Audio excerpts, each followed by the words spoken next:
मेरे बच्चे, शांत हो जा। अपने भीतर की हलचल को कुछ क्षण के लिए थाम ले, क्योंकि आज जो शब्द तेरे सामने आ रहे हैं वे केवल शब्द नहीं है, वे तेरी आत्मा की पुकार का उत्तर है। मैं काली हूँ। मैं वह शक्ति हूँ जो अंधकार को नष्ट करती है, जो छुपे हुए सत्य को सामने लाती है और जो झूठ के सिंहासन को गिराकर न्याय को स्थापित करती है। तू बहुत समय से एक ही प्रश्न के साथ जी रहा है, मैं ही क्यों इतना सह रहा हूँ? मैं ही क्यों प्रतीक्षा कर रहा हूँ? क्या मेरा प्रेम इतना कमजोर है? नहीं, मेरे बच्चे, तू कमजोर नहीं है, तू सच्चा है। और सच्चे लोगों की परीक्षा हमेशा गहरी होती है। सत्य का उदय। अब वह समय आ चुका है जब पर्दे हट रहे हैं। अब बातें केवल तेरे और तेरे साथी के बीच सीमित नहीं रहीं। अब वे बातें उस घर की दीवारों से टकराने लगी है जहां बहुत समय से चुप्पी ओढ़ी हुई थी। तूने महसूस किया होगा, अचानक तनाव बढ़ गया है, बहसें तीखी हो गई है, बात बात पर क्रोध, ताने और दबाव सामने आने लगे हैं। यह संयोग नहीं है, यह सत्य का दबाव है।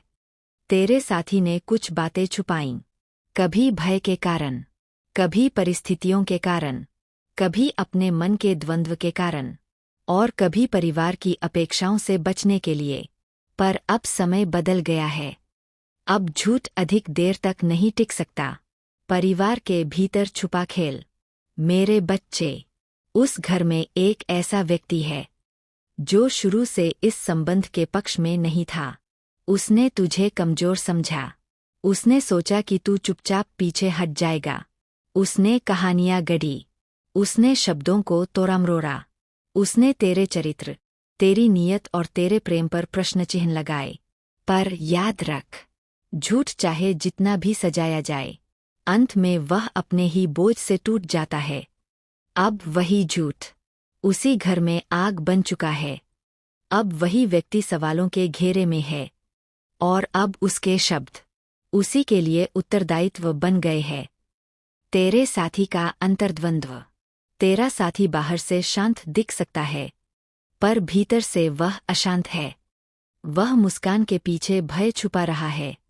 वह कठोरता के पीछे टूटन छुपा रहा है, क्योंकि अब उसके सामने चुनाव खड़ा है। पहला रास्ता, जो आसान लगता है, परिवार की बात मान लेना, अपने मन को दबा देना और तेरे प्रेम से दूर हो जाना। दूसरा रास्ता, जो कठिन है, पर जो सत्य है, जो साहस मांगता है, जो आत्मसम्मान मांगता है,